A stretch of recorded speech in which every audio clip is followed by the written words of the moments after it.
What's up everybody, this is Ven, and I welcome you to the M.O.C Spotlight, where we take apart what you build. For today's episode, we'll be going over the Desert Scout bot, created and posted on our message boards by Ventum. Now before we get started, let me go over my method of reviewing, which involves a point system that is based on 3 fundamental attributes: the overall appearance of the M.O.C, the build of the M.O.C itself, and the concept and ideas behind the M.O.C's creation. Each quality will mount up to 5 points, leading up to a final score that will be determined at the end of the episode. And please remember, this is all based on my opinion. Now let's get this started. For starters, I want to instantly give props to this guy's color scheme. Got bits of dark orange, tan, light gray, and white, all thrown into a very nice and unique blend of colors. It's also a pretty unique design for a humanoid figure. It kinda reminds me of a transformer named Dreadwing, with a sort of desert camo type deal. I guess it's just that aesthetic with the whole single eye on his face and then these things on his back. The aesthetic on his back that kind of resembles wings. I really enjoy this design. There's not really much I have to complain about it. I think it's mostly that color scheme that's really garnering all my praise here. It's also got this neat aesthetic on the back, showcasing the boosters, I guess, with these flame pieces popping out. I guess if I were to make any sort of complaint is that I'm not sure how to feel about the flame pieces sticking out here. Kinda messes with the color scheme a little bit. And I know that it's supposed to show that these things on his back are boosters, but they're kind of unnecessary. Another thing that may also sound like a bit of a nitpick would kind of be how the forearms connect to the hands or claws. It looks a little odd. I'm not sure if it's because of the bionicle armor that's placed here. I think it is, because it kind of just sticks out of the plating here. But then I'm also thinking maybe it's those tire pieces that are used in like the wrist area, which don't really work for me. Aside from all that, I think this is a really solid looking M.O.C. It's small, but it's also very creative. And like I said, that color scheme really sells it for me. Now onto this build, which is actually quite intricate for being so small. And this M.O.C isn't really that small, but I say that it's small in comparison to other creations that I've been going over lately. Looking at it from the ground up, we can see that just about every portion of this M.O.C is a custom build, aside from the arms. But even then, you got a custom build in the hands, so that kind of makes up for it. These legs look nice and stable, and surprisingly, they look quite posable. But at the very bottom of these legs are these tiny feet, and I'm not so sure how well this guy balances on those tiny feet, but it seems to be doing a pretty good job, at least in all these pictures. Oh, nearly slipped off this branch here, hoo-hoo! And this wouldn't really be so much of a concern if this M.O.C didn't appear so top-heavy with these wings kind of setting off the balance, sticking out pretty far from the back. But I guess that's the benefit of designing this torso in a sort of hunched position to sort of counter that counterbalance. Haha. Very, very clever. How many joints do these legs have? It looks like they can bend at like every single position that you can possibly think of. It's like they were built this way for assurance, like, oh, if it can't bend this way without falling over, maybe if I just bend it again, then, goodness. It's a little hard to judge this, considering how much of a far cry this design is compared to other humanoid figures. So let's talk about the arms. Pretty basic, yep, but they work. You know, I gotta hand it to you, Ventum. You really made a great usage of your parts. I almost wanted to say that these arms could probably pop off, considering they're just connected to these ball pieces, but no, you saw ahead of that. You used these axles with stoppers at the end of them so that the ball pieces wouldn't pop off, and that's very clever. Very clever. This M.O.C looks really well rounded and sturdy enough to a point where the only parts that would probably pop off, that was a lot of P's.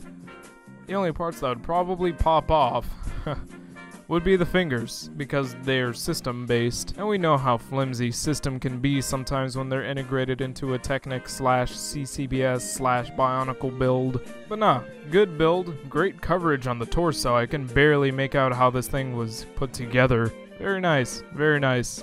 Now on to the concepts. This is apparently a robot that was created with the purpose of wandering the desert, retrieving data from its foes, armed with sharp and scary gauntlets for self-defense and prepped up for speedy getaways with these boosters on its back. Now, the basis of Technic, Bionicle, CCBS, all this and that, all these LEGO systems is pretty much pseudo-robotics. It's really easy to just put together a couple of parts from these elements and call it a robot. I mean, that's pretty much the aesthetic, that's the idea.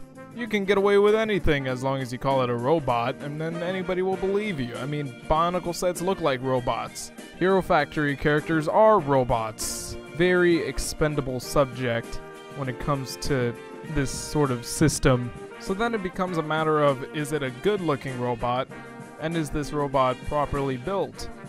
And in both of these areas, I'd say yes. It's a very good-looking robot. I can see the ideas that the creator presented here with those sharp-clawed gauntlets and the boosters on the back. These ideas that were integrated into the design, and very well integrated because I can recognize it as those things. I can recognize these things as gauntlets. I can recognize these things as boosters, especially since they got the frickin' flames spewing out of them. But with that said, it's a bit too simple of an idea, but then again, it's not my place to tell you what you should or shouldn't build. Anyway, the big idea, of course, is to make a robot that looks like it could scout the desert lands and whatever, and it looks exactly like that. I'm pretty well convinced there. Has the features that he wanted to integrate, has the colors that represent the desert environment pretty well. It's a really good showcase of a couple of simple ideas. I will say though, maybe a few more details or features that kind of show off more of the whole desert motif would have been nice. Like I said, this MOC is fairly simple, meaning there is room to add more substance to it, to really flesh it out and really take advantage of what else you could do to it. I'm not exactly sure what else I would add if it were me. Like maybe I would add some sort of desert cloak thing like Megatron had in the third Transformers movie. Or maybe I would have sought inspiration from Mad Max, kind of emulate that sort of aesthetic. And there's my thing about simple creations. It's not like simplicity is a bad thing, but when you have this idea, this broad idea that opens the doors to so many possibilities, really, why not take advantage of that? That was kind of my main thing with last week's MOC, and it's not so much a problem here, but it is a thing that I feel is worth noting. I mean, truthfully, it's not that simple of a MOC. It's got this unique design with a nice looking custom build, so on and so forth. Let me move on to the final scores before I get ahead of myself. So, in terms of appearance, this MOC receives a 4.5 out of 5. I really like how this MOC looks, and again, I really appreciate that color scheme. It honestly inspires me to try experimenting with a bunch of different color schemes that consist of more than just 2 colors. And it's a really cool looking design. I just have a few nitpicks with it. I kind of docked off half a point there. Lol, sorry. Now as far as the build goes, I gotta give this a 5 out of 5. Nothing really wrong as far as I can tell. I am a little suspicious of those feet, but I can't really say all too much about them because I don't even have the MOC in hand, and the custom build is really well done. It does the job perfectly. And as far as the concept goes, I'm gonna have to say a 3 out of 5. I think I need to stop being so lenient about simplicity, because simplicity is nice and all, but like I said, with this MOC I feel like there's a lot of room for more possibilities, more ideas that could have been integrated, and I would like to have seen that. But as it stands right now, it's just kind of an alright idea, and it turned out really well. Builder executed his ideas beautifully. Just kind of wish there was a bit more to it, you know? You know. So with that said, our final score amounts up to a 12.5 out of 15. Good job on this MOC, Ventum. Did really good.